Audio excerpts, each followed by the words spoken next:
Olá, sejam bem-vindos a mais um episódio do podcast Boleiros de Humanas. Como sempre, eu sou um de seus apresentadores, Miguel Galute Rodrigues. E estou aqui hoje com Guilherme Ribeiro Paturi, diretamente de Toronto, no Canadá.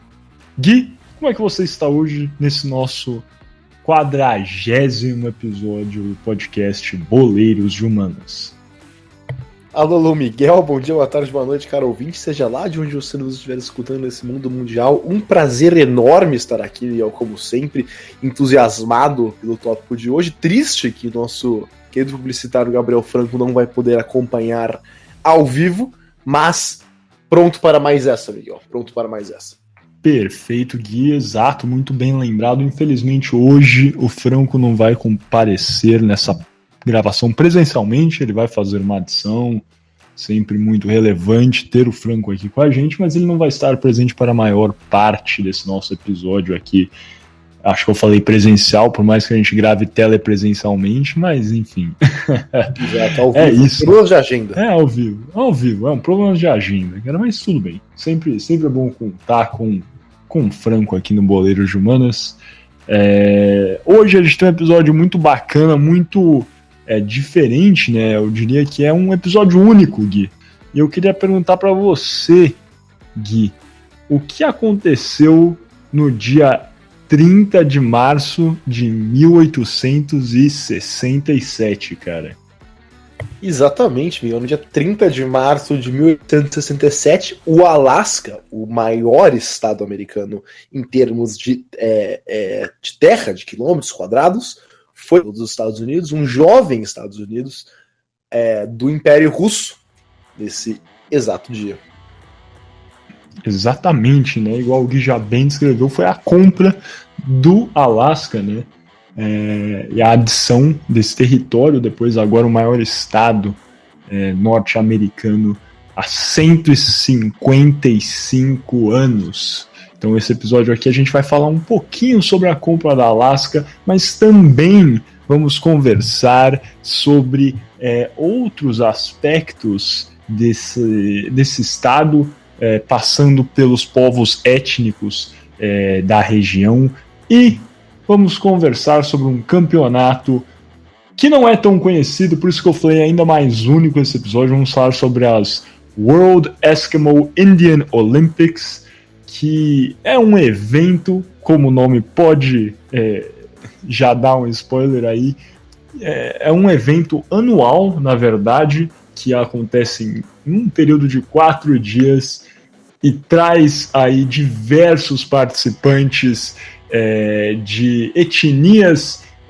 do Ártico, que, enfim, a gente vai se referir aqui a essas etnias que corriqueiramente são chamadas de esquimós. Esse termo agora está em desuso porque é considerado por alguns indivíduos desse grupo como ofensivos.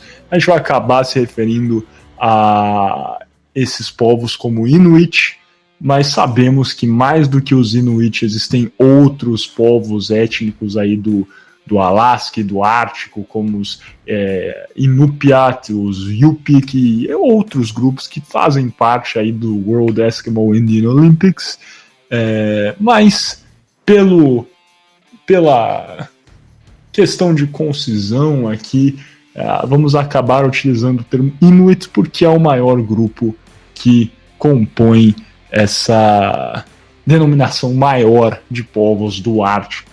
Não é isso mesmo, Gui? Fiz um bom resumo inicial aqui, cara. Sim, fez bem. E para reitero, para deixar claro que não entendemos, claro, que quando você usa o termo Inuit, você está referindo só a um povo, a vários, como o Miguel disse, vários povos nativos do Ártico, do Círculo Ártico, né, no norte do Canadá, no norte do Alasca, no Alasca em si, mas usamos isso como um termo guarda-chuva, porque, claro, reconhecemos que existem vários outros povos da região que têm sua própria denominação, sua própria cultura, seu próprio jeito de vida, porém o Inuit usaríamos como esse termo guarda-chuva porque é o maior grupo, enfim, é o grupo que mais... não sei se é o grupo mais afetado pelos que vamos ver aqui, o Franco vai entrar bastante nisso, mas, enfim, fica o aviso. Perfeito, belíssimo aviso, ótima reiteração, Gui. Sem mais delongas, então vamos passando para o nosso primeiro bloco, o Kickoff.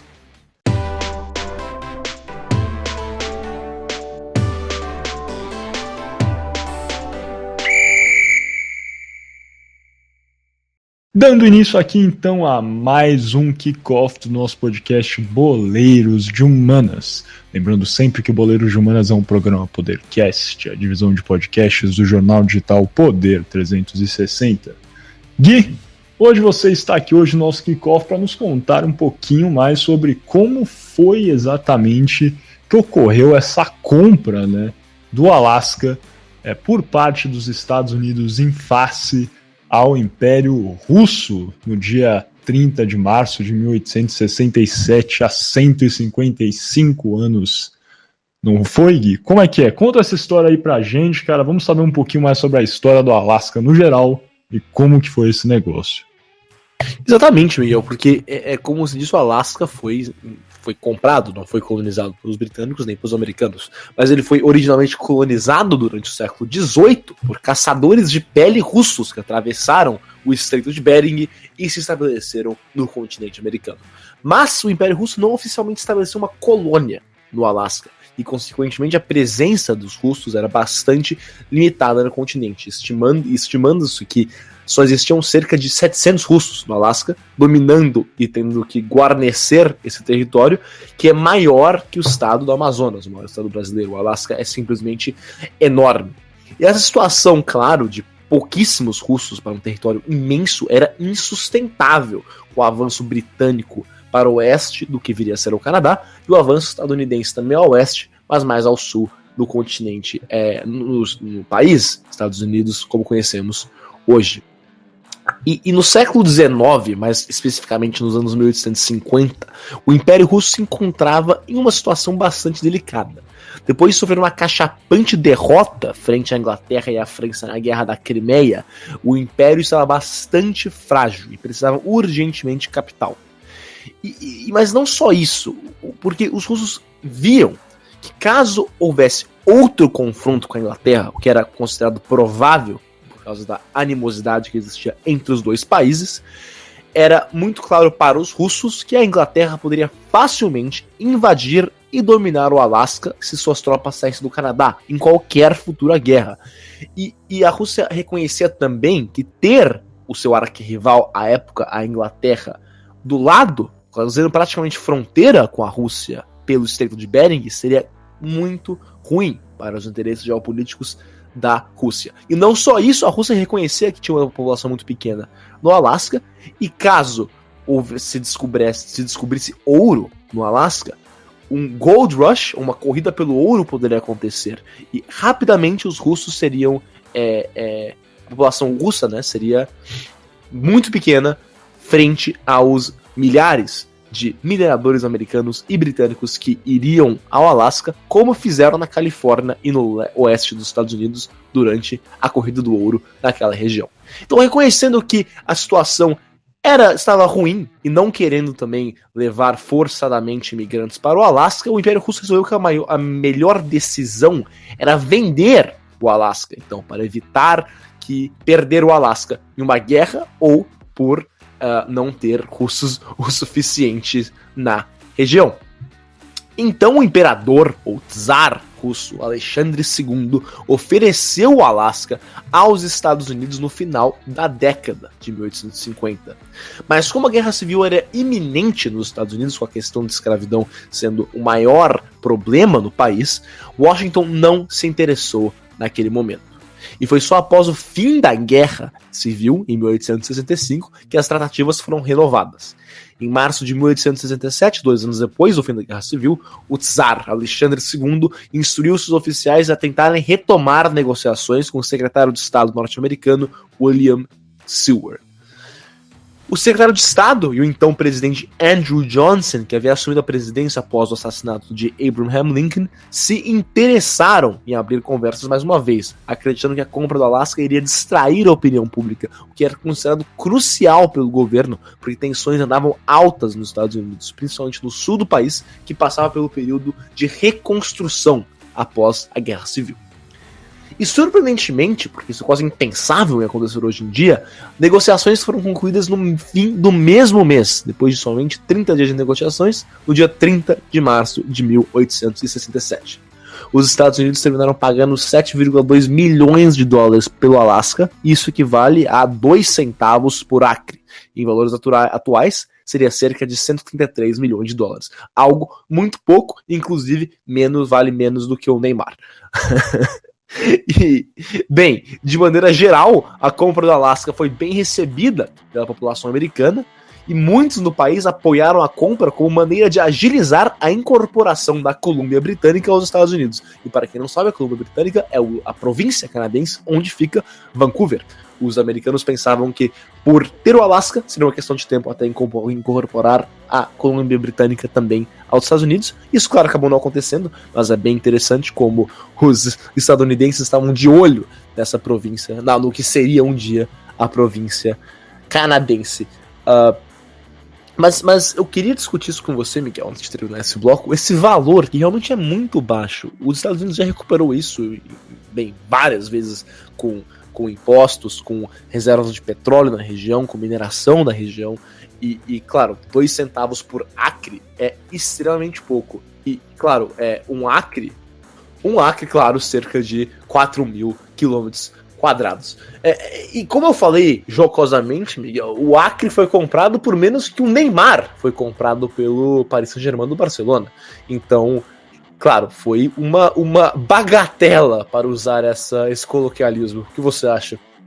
Cara, eu acho que, assim, é uma análise... Primeiro, essa unidade Acre, né, realmente é difícil, sem querer ofender ninguém, mas os Estados Unidos realmente precisa rever algumas questões aí. Com certeza. Não dá, cara, para ser 4 mil e não sei quantos, 4.046 e alguns metros quebrados, né? Difícil realmente trabalhar assim, mas tudo bem. Brincadeira sobre essa medida à parte. Que também, na verdade, as pessoas podem ter se confundido, né? A pessoa que só pegou esse corte aí de você falando, comprou por 1 acre, vai achar que você tá falando do belíssimo estado do Acre, né, cara? Mas não é. Essa ressalva aqui é uma unidade de medida, não é o estado. Agora, falando sobre o valor, eu acho que sempre, né, logicamente, a gente tem que avaliar esses 7,2 milhões de dólares hoje em dia. Isso seria, né, igual você falou, equivalente a mais ou menos perto de 133 milhões de dólares atualmente. Isso é um valor ainda assim considerado baixo, logicamente, pelo que os Estados Unidos já ganhou ao longo da história, o que ganha anualmente com o Alasca pelas pessoas, enfim, indústrias que tem lá, bases militares importantes. Mas acho que realmente pode ser considerado uma barganha.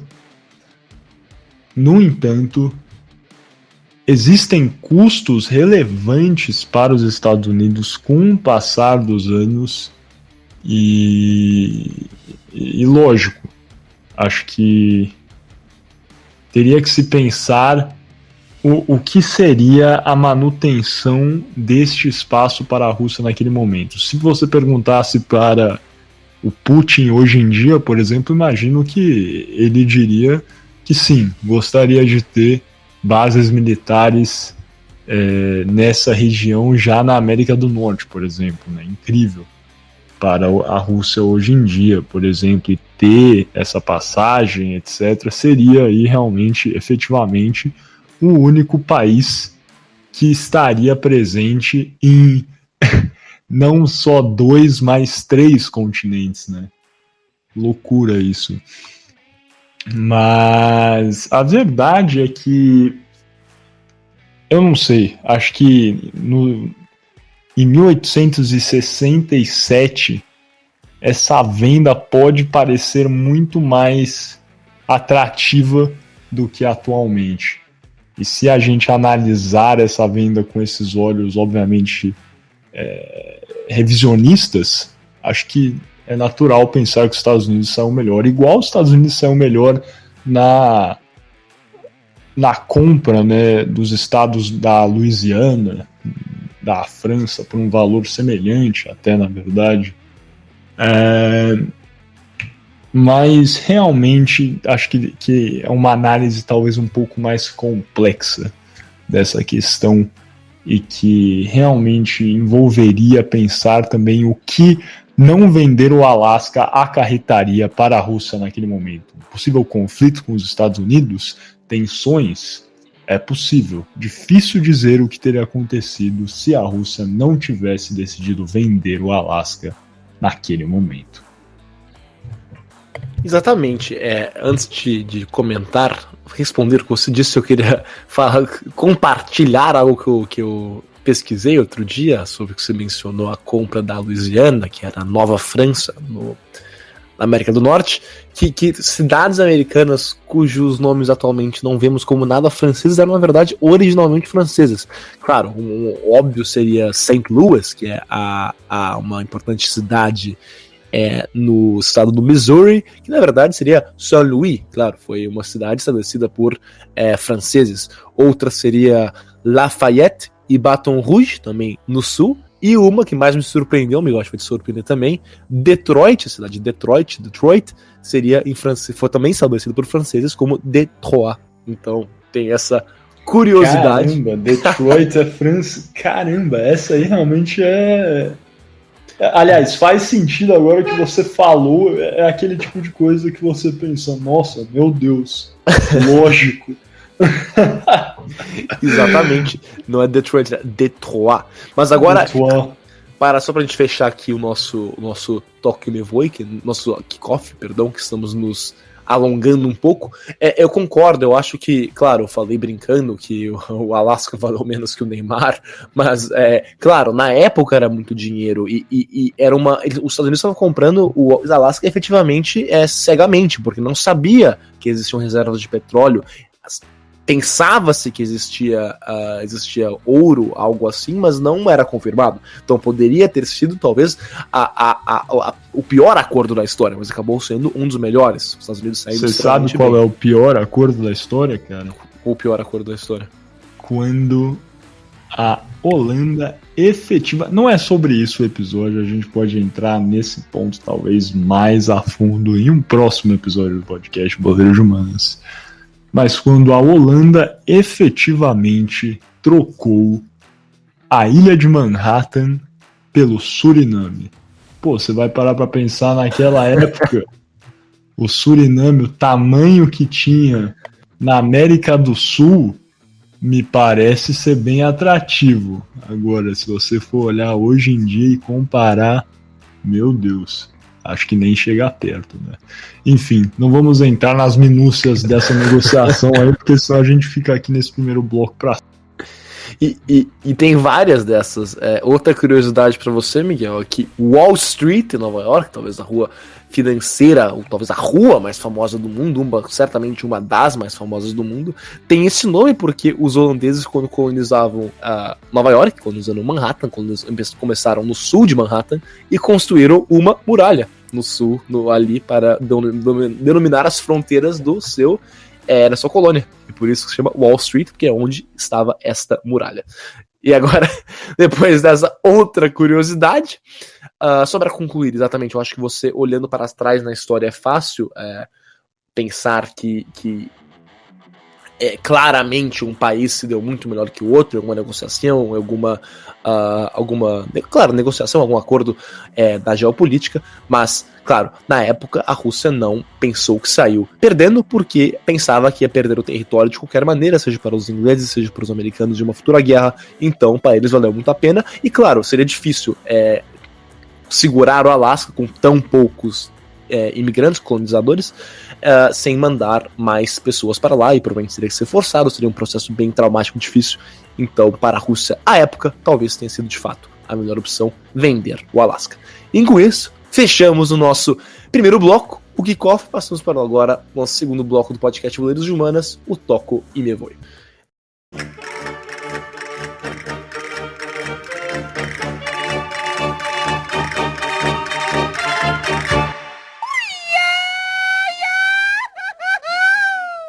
Então começamos agora o nosso toco e me voe. E lembrando que você está ouvindo o podcast Boleiros de Humanas, um programa Podercast, a divisão de podcast do jornal digital Poder 360, onde o Miguel vai contar pra gente sobre as Eskimo Indian Olympics no Alasca, não é mesmo, Miguel?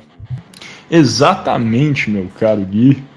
Meu caro Gui, fica engraçado, né? Mas de qualquer forma, agora que a gente já falou, vamos seguindo com isso. A verdade é que no Alasca não é um local que tem poucos esportes, até tem arenas, o Alaska Airlines Center é uma arena aí que custou assim milhões de dólares, na verdade. Ela fica em Anchorage e está no campus da Universidade do Alasca de Anchorage e tem esportes universitários. Temos o Great Alaska Shootout, que era um campeonato, né, de basquete universitário que sempre ocorria durante a época da Ação de Graças nos Estados Unidos e era sempre no Alasca. Enfim, temos alguns times de divisões inferiores que estão no Alasca, tanto de futebol como de beisebol, etc. Mas realmente o mais relevante para mim foi o World Eskimo Indian Olympics, que é um evento anual, multiesportivo, que acontece em um período de 4 dias, sempre na terceira quarta-feira de julho. Ou seja, você está pronto para daqui a alguns meses vivenciar este grandioso evento, essas Olimpíadas aí dos povos Inuit, como a gente falou. E a ideia realmente do World Eskimo Indian Olympics é preservar as práticas culturais e tradicionais desses povos do Ártico, principalmente questões de sobrevivência que são essenciais para a vida nessa área circo-polar do mundo, do globo.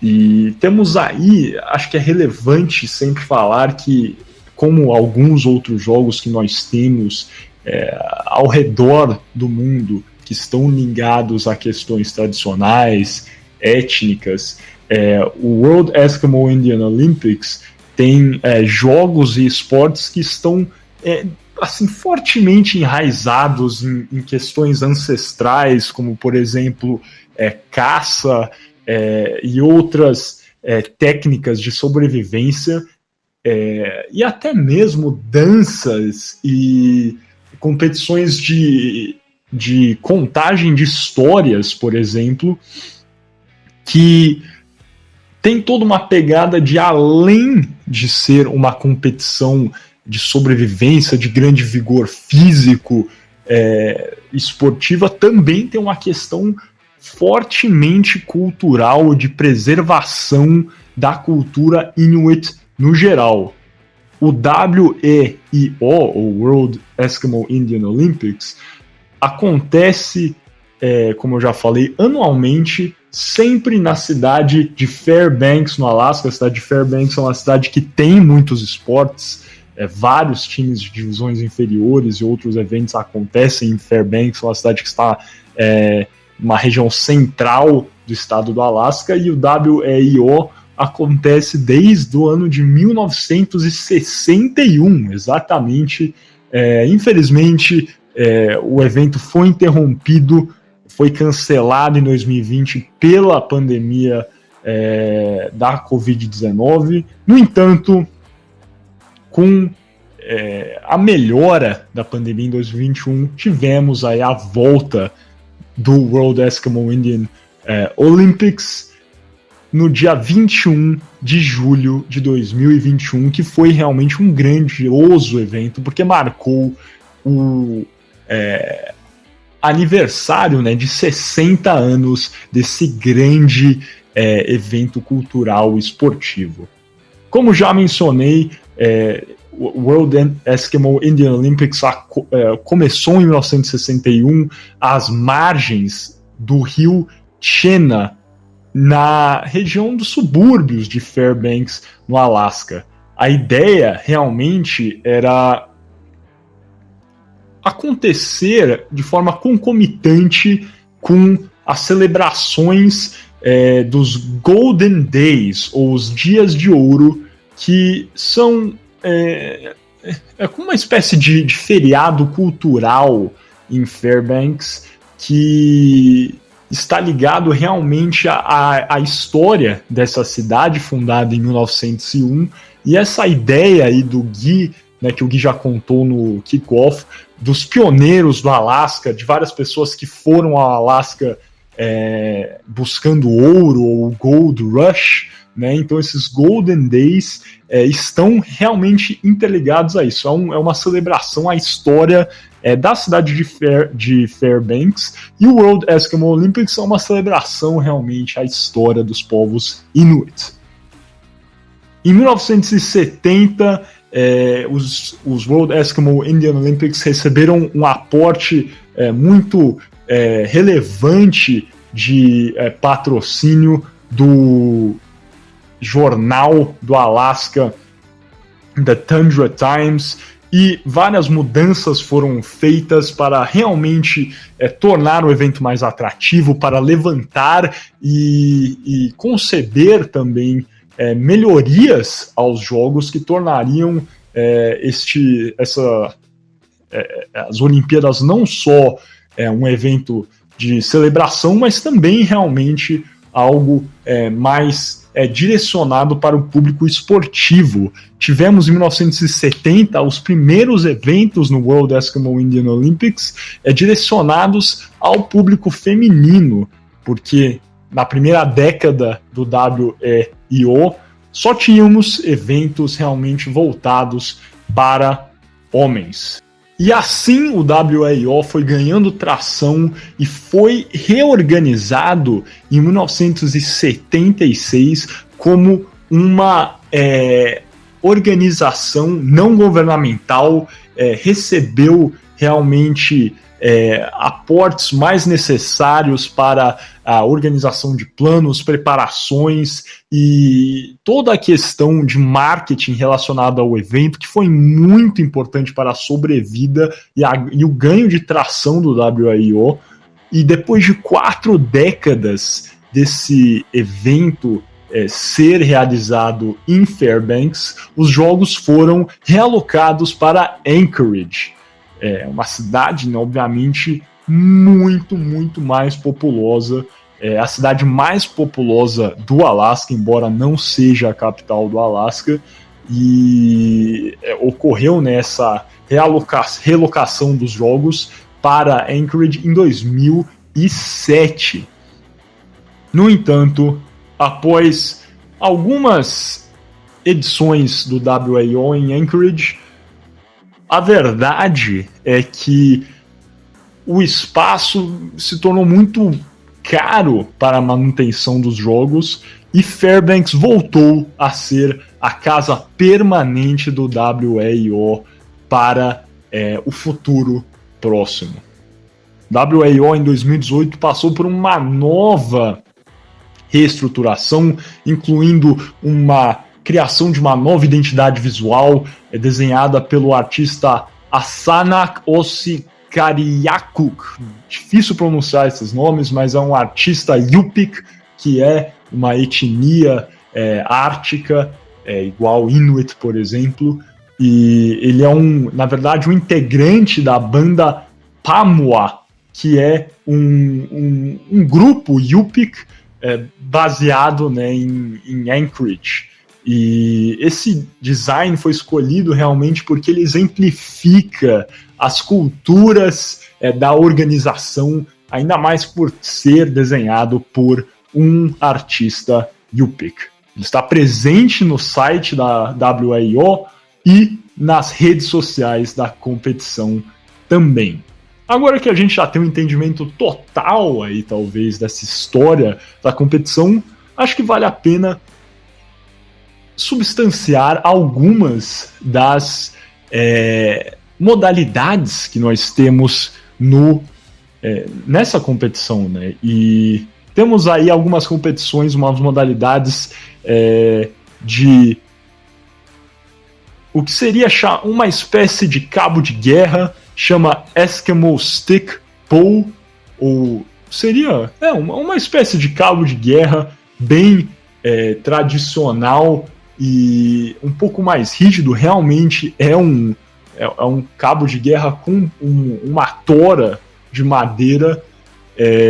Temos competições que são realmente focadas mais nessa questão de sobrevivência e de caça, como eu falei. Temos competições de Mak-Tak ou Muk-Tuk, que seria basicamente uma modalidade no qual os competidores têm que ingerir, né, a maior quantidade de Muk-Tuk ou Mak-Tak. Mak-Tak, para quem não sabe, é um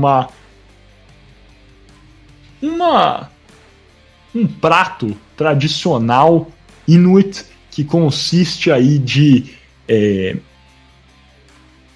como eu posso exemplificar isso da melhor forma? De banha e pele de baleia congelada, e temos uma competição de ingestão disso para ver quem consegue comer mais. Temos competições de Nalukatak, que seria uma espécie de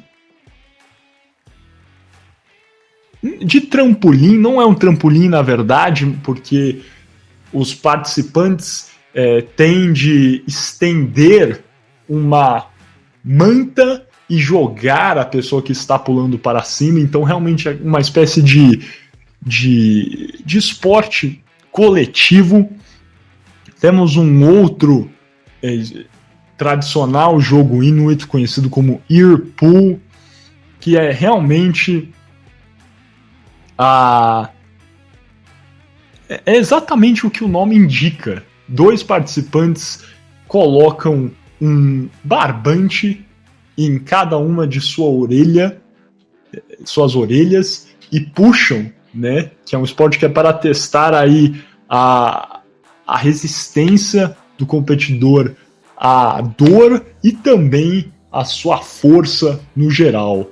E vários outros esportes e modalidades, como eu já falei, como dança e coisas realmente tradicionais à cultura Inuit e à cultura do Ártico. E para finalizar agora, Gui, eu queria saber a sua opinião em competições desse formato. Qual é a relevância de termos jogos como o World Eskimo Indian Olympics para a manutenção dessas culturas no mundo atual? Eu acho que é muito importante, Miguel. Eu acho que o esporte pode ser usado como fio condutor para várias coisas, e isso é um belo exemplo disso. Usa-se o esporte como fio condutor para preservar culturas, para preservar línguas, para preservar culinária desses povos. Eu acho isso muito importante e muito divertido. E claro, o esporte ele incita companheirismo, incita competição saudável, incita várias coisas positivas que eu acho que é bastante importante para a preservação cultural como um todo. E também é interessante ter essas equipes, né, formadas dessa maneira. Me lembra até um pouco sobre o episódio que fizemos sobre a Padania, que onde comunidades ou grupos menores se juntam para jogar futebol. Eu acho parecido até um certo ponto, porque são grupos minoritários em suas regiões, ou na verdade pode ser majoritários, mas minoritários no seu país, podemos colocar assim, que se juntam para, de uma certa maneira, preservar sua cultura e expandir sua cultura. Então eu acho muito positivo, muito importante e, bem, uma coisa em geral, como eu já disse, bastante boa para todos os lados envolvidos. Perfeito, não poderia concordar mais com você, Gui.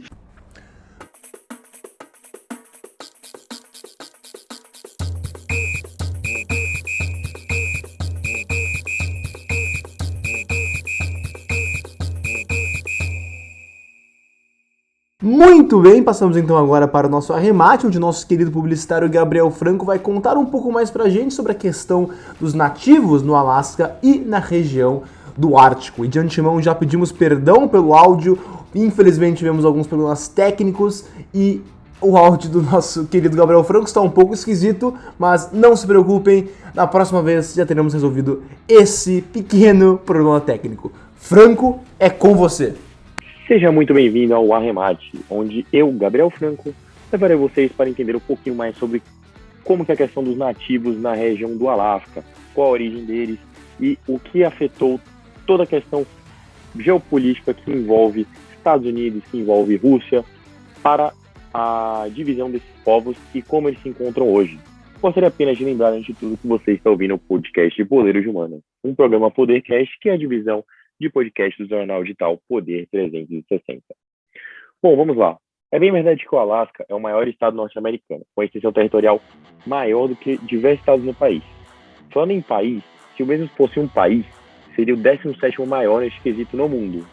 Mas, apesar disso, o estado que não faz fronteira com nenhum outro estado norte-americano é o que possui a menor densidade populacional no país. O Alasca apresenta uma média de 0,5 habitantes por quilômetro quadrado. É como se a cada quilômetro quadrado apenas meio habitante estivesse vivendo lá. Impossível, impossível, mas é o que acontece no Alasca. E além disso, ele é o terceiro estado americano com menos habitantes.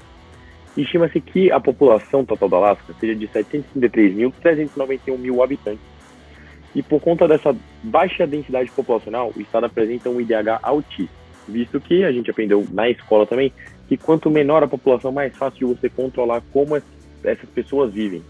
Esse IDH altíssimo, ele chega a beirar o 0,93, que é um índice de IDH extremamente alto, e diversos países que são considerados tops no mundo não conseguem chegar nem perto dessa marca, muito distante inclusive.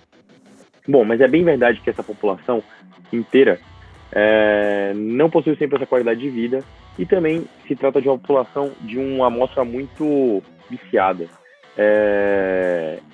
Essa população, além de ter essa alta qualidade de vida, ela também mantém diversos costumes e origens. Então, acho que vale a gente lembrar um pouquinho como que era a questão dos povos indígenas lá no passado, povos nativo-americanos e índios americanos, né? Então, vamos puxar um pouquinho mais para 1867. O que acontecia no Alasca, nessa região? Apenas povos provindos da Ásia que chegaram por lá, atravessando o Estreito de Bering, que é o estreito que faz fronteira entre a Rússia e o Alasca, ou seja, eles subiram a Ásia, subiram a Rússia e atravessaram o Estreito de Bering para poder chegar no Alasca, viviam por lá. Os grupos nativo-americanos Athabascan, Haidas, Tsimshian e os Tsimshian viviam ao longo do leste e do sul do Alasca. Estes povos eles concentravam essa região, e a gente tinha tribos Inuit, que habitavam o norte e oeste, que eram as tribos mais populosas, junto da tribo dos Aleuts, que se localizavam nas ilhas Aleutas. Esse, no caso, é a tribo mais famosa, junto dos Inuits, e esses dois últimos povos, esses dois que eu mencionei agora, eles são os famosos esquimós, que são conhecidos como esquimós hoje em dia. Mas eles são de duas tribos distintas, e são conhecidos como esquimós. Então vamos voltar mais ainda no tempo. 1741. Uma expedição russa que foi comandada pelo dinamarquês Vitus Bering, de nome um pouquinho familiar, por quê? Porque ele navegou no estreito que ganhou o seu nome. Então ele descobriu o Estreito de Bering e navegou por lá, se não me engano, em outra expedição de 1721. Só que em 1721 teve um problema. O Alasca estava coberto por uma forte neblina. Vitus Bering não conseguiu avistá-lo. Mas em 1741, quando ele estava repassando pelo estreito que dá o seu nome, ele descobriu essa região. Então, ele desembarcou em algumas ilhas do arquipélago do Alasca, no caso, e dos arquipélagos Aleutas. Ou seja, ele desembarcou nas ilhas Aleutas e descobriu o estado que até então era inexistente. Os russos, nessas épocas, eles estavam em missões religiosas. Então, eles implantaram uma cultura ortodoxa muito forte, que é seguida até hoje na região. Então a gente vê uma forte presença da igreja ortodoxa russa no Alasca, uma forte presença da cultura russa no Alasca. Além disso, outra coisa que acontece muito fortemente quando um país ele pega e impõe a sua religião é ele explorar o local que ele acha, no caso, né? Então, além dessas missões religiosas, os russos também forçaram os aleutas a trabalharem para eles. O que isso quer dizer? Que o povo aleuta, que vivia à base de caça, foi feito de escravo. E, com base nisso, eles começaram a desenvolver o mercado de pele na região. Os russos, no caso, os aleutas caçavam e retiravam a pele dos animais da região para os russos negociarem e comercializarem e conseguirem, assim, acumular dinheiros e riquezas em cima dos povos aleutas e também dos animais da região. E aí o que acontecia? O povo que vivia à base da caça foi feito de escravo, era muito destratado, o que fez com que a Imperatriz Catarina II obrigasse a todos os seus súditos a tratarem esses povos nativos com mais respeito. Essa ordem acabou gerando um desgaste muito forte entre os povos que lá habitavam e os colonizadores russos, o que causou um forte rompimento e constante disputa pelo mercado de animais. Ou seja, os povos aleutas, que meio que tiveram a semi-independência dos povos russos, competiam com os povos russos para dominar o mercado de peles da região. O que aconteceu?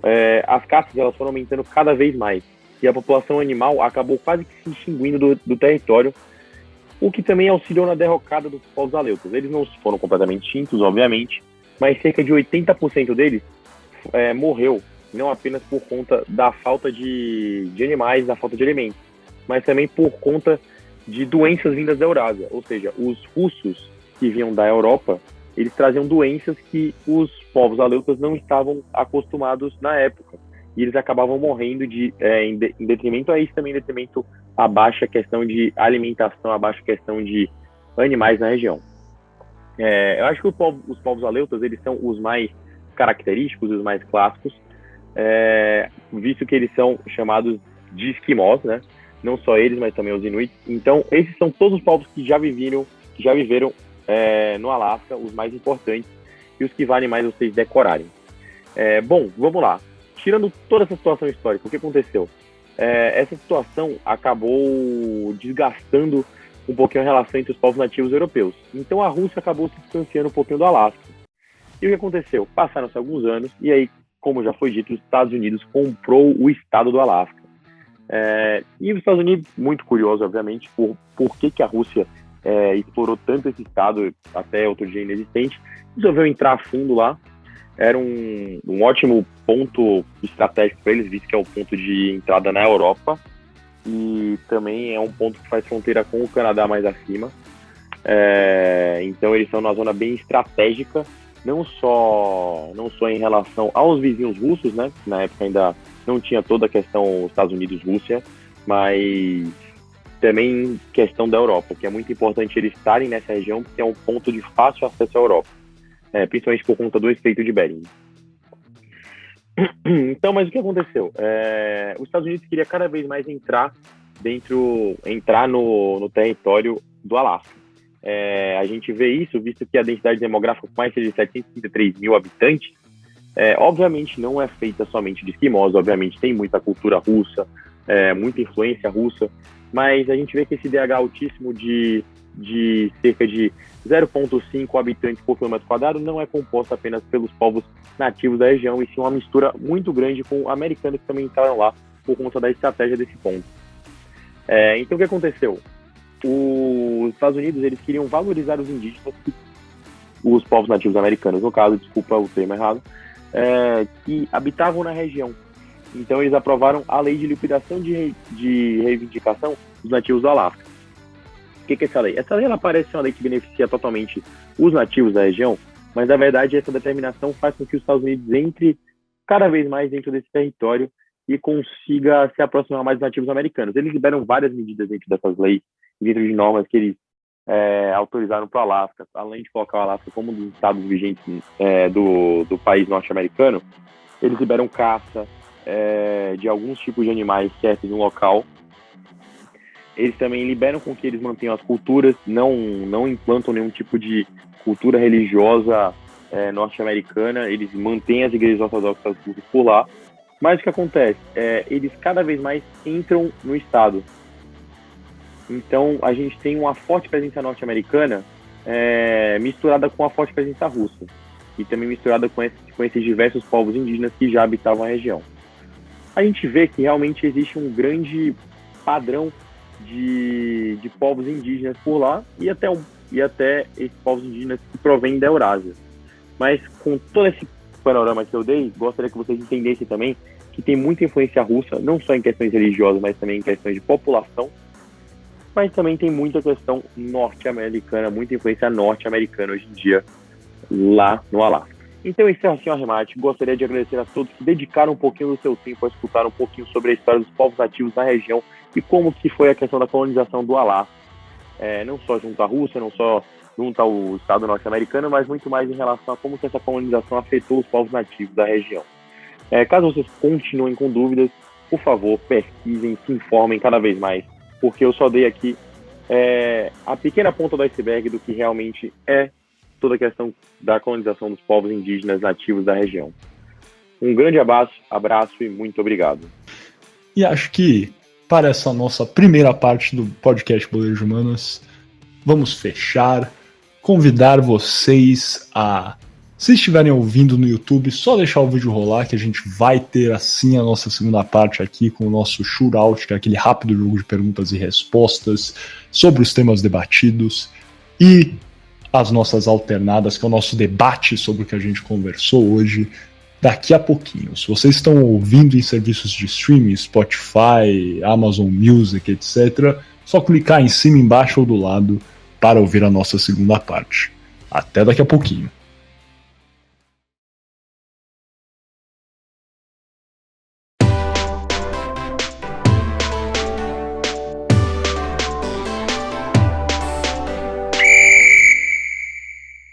Olá, sejam bem-vindos novamente a mais um episódio do podcast Boleiros de Humanas. Lembrando que Boleiros de Humanas é um programa Podercast, a divisão de podcasts do jornal digital Poder 360. Dando início aqui à segunda parte desse nosso 40º episódio. Se você ainda não viu a primeira parte, clica lá, dá uma ouvidinha, que fala muita coisa legal sobre o Alasca, os povos étnicos do Ártico e também sobre a World Eskimo Indian Olympics, competição anual que traz diversos competidores Inuit em modalidades esportivas e culturais na cidade de Fairbanks, no Alasca. Sem mais delongas, vamos dando início aqui então ao nosso quarto bloco, nosso shootout. Vamos começar com aquelas nossas perguntas. Como hoje o Franco não está participando, o Gui vai fazer 2 perguntas, eu vou fazer uma. Vamos responder aí e ver quem sai melhor. Gui, pode começar, cara. Exatamente, Miguel. Minha primeira pergunta é a seguinte.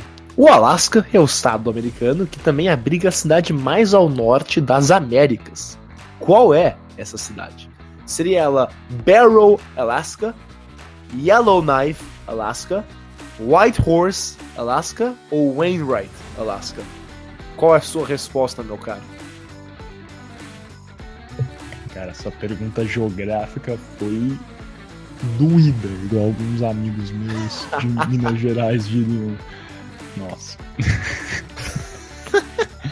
Eu vou de Barrow, porque as outras, não sei. Eu acho que uma dessas deve ser verdade, ou Whitehorse ou Yellowknife, e daí você só pegou e alterou o nome, e por isso eu vou de Barrow, porque é a mais diferente. Então, meu chute, Barrow existe, uma dessas outras existe, as outras 2 você simplesmente inventou. A resposta é a A. Miguel, você está certíssimo. Barrow, Alaska é a cidade mais ao norte das Américas, que é habitada o ano inteiro. Claro que existem algumas bases ao norte do Canadá, mas não são cidades, não são habitadas o ano inteiro. Mas está errado, Miguel, porque as duas, todas aqui existem, tá? Yellowknife, na verdade, no Canadá, e é a capital dos Northwest Territories, que é o maior estado, mas do território canadense, enquanto Whitehorse é a capital do território do Yukon, que é, inclusive, vizinho ao Alasca. E Wainwright é outra cidade bastante ao norte do Alasca mesmo, mas mais ao sul de Barrow. Então, certíssimo, resposta era A, de Atlético Mineiro, Barrow, Alasca. Muito bom, cara, muito bom. Beleza, então, passando, sem mais delongas, a nossa segunda pergunta, eu que vou fazer essa. A cidade de Anchorage, que já foi citada aqui nesse nosso episódio, a maior cidade do estado do Alasca, tentou por 2 vezes sediar as Olimpíadas de Inverno, em 1992 e em 1994, mas perdeu para 2 cidades. Quais seriam estas cidades? Seria A, Albertville e Lillehammer, B, Belfast e Paris, C, Salt Lake City e Calgary, ou D, Albany e Cortina d'Ampezzo. Olha, isso é difícil. Mas eu lembro que no nosso episódio das Olimpíadas de Inverno, que Lillehammer já sediou, mas eu não sei se foi mais de uma vez, eu não sei se foi em 94. Mas como eu sei que Lillehammer já sediou, eu vou nessa. Espero que eu não tenha sediado 2. Eu lembro que tinha algumas que já sediaram mais de uma vez a Olimpíada de Inverno. Talvez seja um desses casos, mas espero que não. Eu vou de A, Atlético Mineiro, Albertville e Lillehammer. Belíssimo, acertou, cara. É A, exatamente. Albertville e Lillehammer. Cortina d'Ampezzo, na verdade, sediou 2 vezes. Tecnicamente, a segunda vez foi em Turim, mas tivemos aí competições em Cortina d'Ampezzo. Mas é isso, a resposta correta é Albertville e Lillehammer. Anchorage tentou sediar as Olimpíadas de Inverno em 92 e 94, mas não conseguiu. Muito bem, estamos empatados. Agora você tem a oportunidade do desempate, Miguel. Porque como vimos, né, o presidente americano durante a compra do Alasca foi Andrew Johnson. Mas quem sucedeu Andrew Johnson na presidência americana? Seria ele Ulysses S. Grant? Seria ele Rutherford Hayes? Seria ele James Garfield? Ou seria ele Grover Cleveland? De novo, qual desses 4 sucedeu Andrew Johnson na presidência dos Estados Unidos? Nossa, complexo, hein, cara? São difíceis as perguntas hoje. Cara, o Andrew Johnson, vamos pensar aqui, 67, Guerra Civil Norte-Americana, ou seja, eu não sabia isso de cabeça, mas eu estou inferindo que ele era o vice do Abraham Lincoln, Correto. que foi assassinado. Caramba, eu fui bem nessa. Obrigado. Eu falei então, também. se isso tá certo, perfeito, cara. A resposta seria A, de Atlético Mineiro, e Ulysses S. Grant, que foi o general das tropas da União durante a Guerra Civil Norte-Americana. Exatamente, Miguel. E Ulysses S. Grant desempatou 2-1 para você. E exatamente, Andrew Johnson, que sucedeu Lincoln depois do assassinato, e Ulysses S. Grant, general supremo das Forças da União, que foi o próximo presidente dos Estados Unidos. Fechamos então aqui o nosso shootout e passamos para o próximo bloco, as alternadas.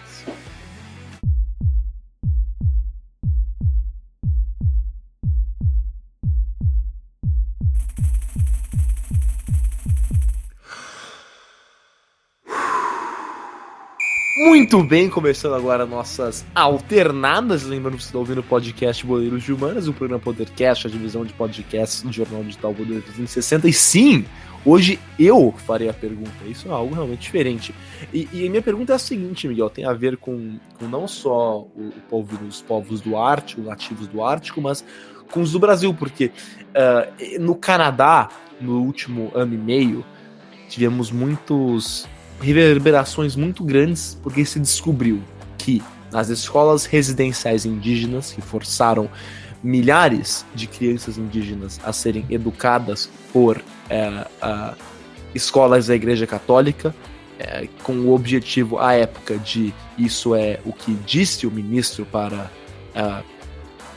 assuntos indígenas na época, para tirar o índio da criança, para assimilar os índios da cultura canadense, de maneira que foi descrita por muitos como um genocídio cultural.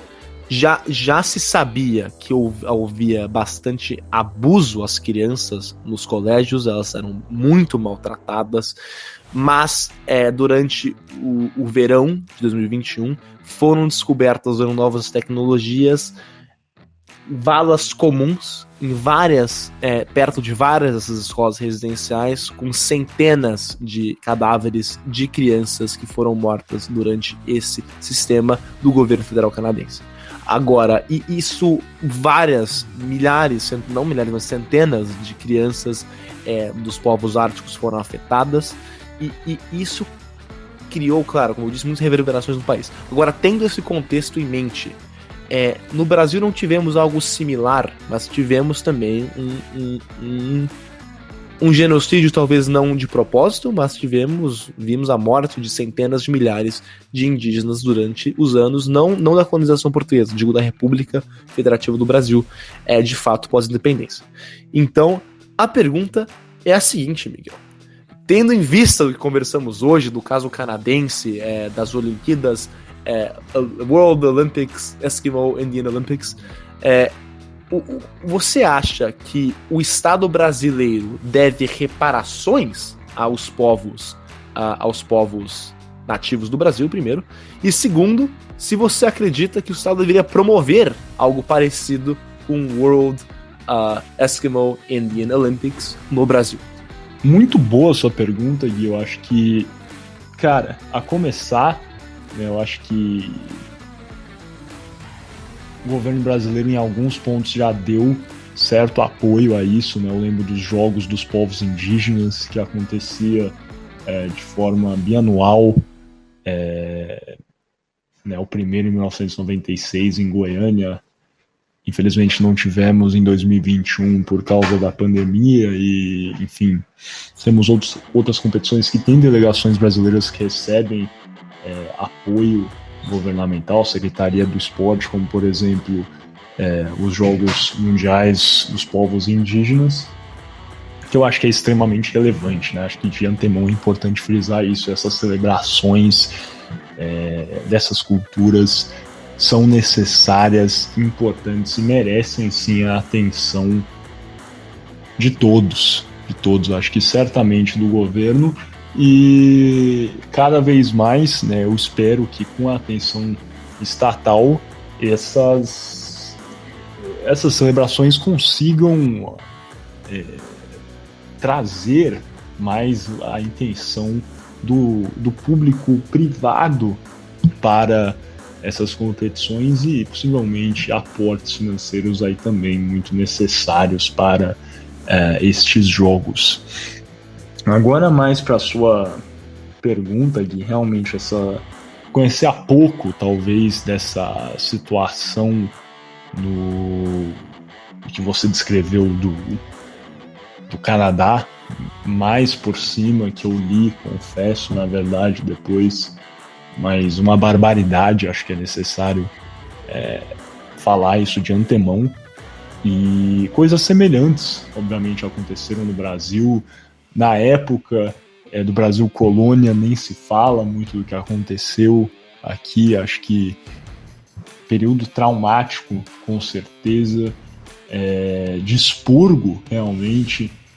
Às vezes, talvez não de forma intencional, mas muitas vezes pela transmissão de doenças, outras questões, mas por diversas vezes sim, de forma intencional, índios foram tirados de suas terras, brutalmente assassinados, e logicamente é algo que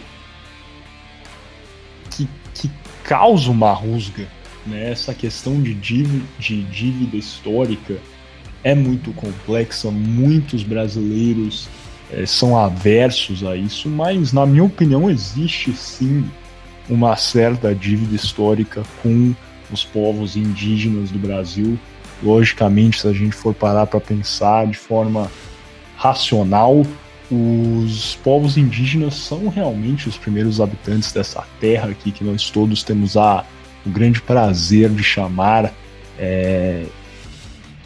de pátria hoje em dia, e é um pouco infeliz, se podemos chamar assim, ou realmente trágico, que vários indígenas tenham perdido suas terras, tenham perdido muito de suas culturas por uma perseguição, né, sistêmica com o passar dos anos.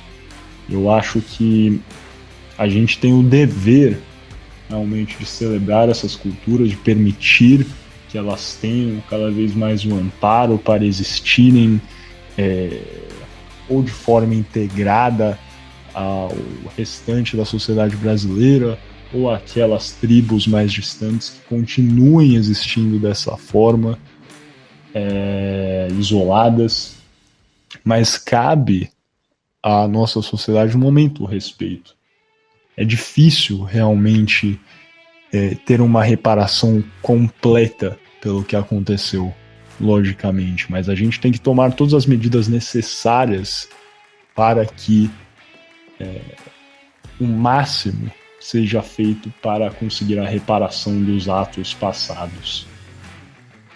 Seja isso permitindo que os indígenas tenham as terras e que possam utilizá-las da melhor forma possível para as suas tribos, sem a intervenção do restante da sociedade, seja com programas de incentivo para indígenas de tribos que já estão, né, basicamente conurbadas com cidades e áreas urbanas, seja com programas de imunização, muito importante, por exemplo, quando as vacinas da Covid-19 saíram, vários devem se lembrar que os indígenas foram os primeiros vacinados, então eu acho que no momento muito do que deve ser feito é realmente isso, incentivo, oportunidade, respeito e segurança para os indígenas que restaram e também, né, obviamente,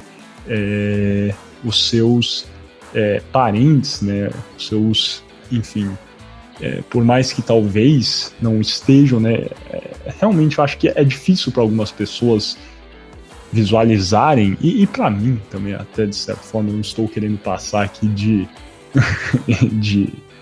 indivíduo perfeito, realmente, mas é difícil, realmente, eu admito. Às vezes as pessoas pensam, nossa, mas, né, falando aqui de uma forma, obviamente, um pouco mais bruta, esse cara não é índio, ele usa calça, mora na cidade, mas não é bem assim, né, na verdade. Isso é um pensamento incorreto, porque não apaga a origem étnica dele, não apaga toda essa questão do que aconteceu com seus antepassados, do que ele sofre por essa condição. Então, logicamente, tem que haver um cuidado, tem que haver o respeito e tem que haver uma análise. Eu acho que isso é o mais importante, porque existem graus de programas que devem ser aplicados, sim, com base nas aldeias e nas tribos de diferentes regiões e realidades no país.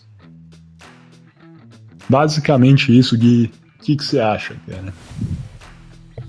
Olha, eu acho que, cara, você colocou muito bem. O que eu adicionaria, eu assino embaixo no que você falou, mas eu adicionaria o seguinte também, que eu acho que o importante é que não são só reparações que o Estado brasileiro precisa, mas eu acho que pode começar mais fácil do que isso. Claro, agora o Brasil passa por uma crise econômica forte, claro, desviar verba para reparações históricas agora seria difícil, mas tem coisas que são praticamente gratuitas que podemos fazer. Você já mencionou o respeito e dar a esses povos a liberdade de viver, e é isso, dar a liberdade para eles viverem. Assegurar que as poucas terras que esses povos ainda tenham sejam seguras, assegurar que não pode entrar um rancheiro, um vaqueiro, um grileiro, enfim, invadir terras indígenas e cortar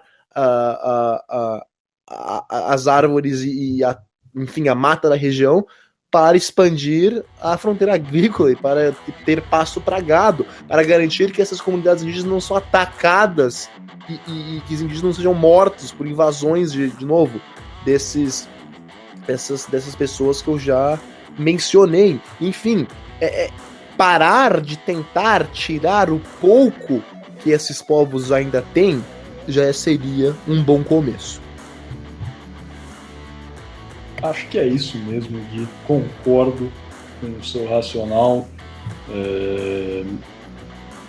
Ficar sempre esse alerta, né? Acho que as pessoas, com certeza, todos nós devemos nos informar cada vez mais sobre a história dos povos indígenas brasileiros e também sobre o tratamento atual a esses povos indígenas. Querendo ou não, sempre será uma pauta importante na nossa sociedade. Cada vez mais, eu diria, né? Com o passar dos anos e com o crescimento de outras indústrias que, sim, são muito necessárias para o nosso país e a nossa economia, mas que podem ter um efeito negativo sobre a vivência diária desses povos tão importantes para a nossa cultura. Sem mais delongas, então, acho que vamos fechar esse nosso 40º episódio aqui do podcast Boleiros de Humanas. Muito obrigado por ouvir até aqui. Fica aqui sempre a nossa ressalva. A gente fez isso aqui em 1 hora para vocês terem uma ideia geral. E também sobre o World Eskimo Indian Olympics, essa celebração tão importante dos povos Inuit que acontece na cidade de Fairbanks, no Alasca. Convido vocês a comentarem, curtirem, compartilharem e criticarem, caso tenham algo a falar sobre o que conversamos aqui no podcast Boleiros de Humanas. Sempre é muito importante para a gente ouvir vocês. Conto com o apoio de todos e até a próxima.